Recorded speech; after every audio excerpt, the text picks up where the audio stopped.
Yes. Intent, yeah, is an essential element in such torts as libel or trespass. Oh. Intent is an essential element in many crimes.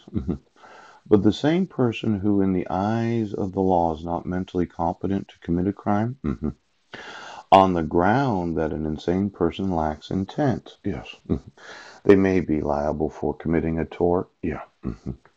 Now let's look at your restoration laws.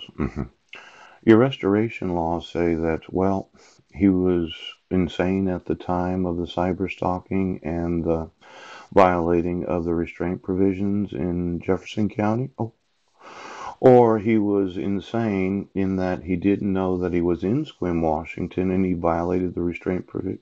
Oh, you know the idea of your restoration laws completely denies the person the availability of insanity. Ooch.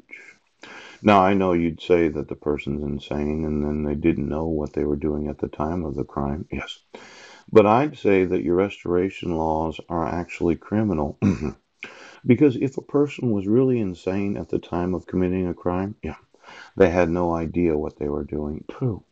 And if you restore them to sanity after committing the crime, yeah, they still did not know what they were doing. Ouch!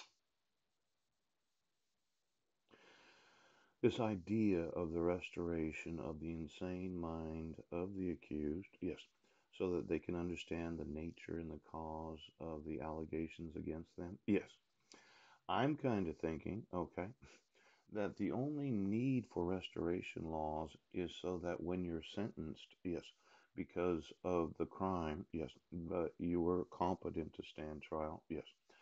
They, the judiciary, want you to have the competency to understand why you're being sentenced. I mean, how can you have any remorse or guilt? Yes. Now, here's a big question, okay? You said, yes, that I was not competent to stand trial. That means that I had a mental illness or defect. Yes. That would have caused me to be insane. Yes. To know that I wasn't in Brennan, Washington, and I wasn't cyber stalking. Yes. And the involuntary admittance into Western State Hospital, pooch, would have restored me to sanity, so that I would have been sane enough to stand trial to know that I was insane at the time of the fucking crime. Now there could be a huge tort lawsuit on this one.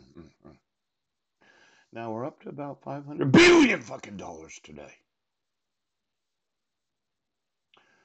See, not being mentally competent to commit a crime means that you're an absolute blithering idiot at the time of the crime. That's right. You have no idea what you're doing. Yes. You didn't realize it was a crime. Yes. And, well, why don't you get me all those that are restored? Yes. That you said, well, now he's competent to stand trial. But the problem was he was fucking insane at the time.